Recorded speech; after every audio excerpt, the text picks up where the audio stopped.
جب تمہارے پروردگار نے فرشتوں سے کہا کہ میں مٹی سے انسان بنانے والا ہوں، جب میں اس کو درست کر لوں اور اس میں اپنی روح پھونک دوں تو اس کے آگے سجدے میں گر پڑنا، سو تمام فرشتوں نے سجدہ کیا مگر ابلیس کہ وہ اکڑ بیٹھا اور کافروں میں ہو گیا۔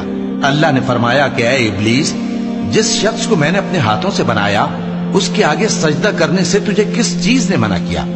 کیا تو غرور میں آ گیا یا اونچے درجے والوں میں تھا؟ بولا کہ میں اس سے بہتر ہوں کہ تو نے مجھ کو آگ سے پیدا کیا اور اسے مٹی سے بنایا۔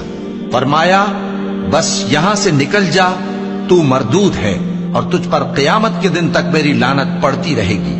کہنے لگا کہ میرے پروردگار، اچھا تو مجھے اس روز تک کہ لوگ اٹھائے جائیں مہلت دے۔ فرمایا کہ تجھ کو مہلت دی جاتی ہے اس روز تک جس کا وقت مقرر ہے۔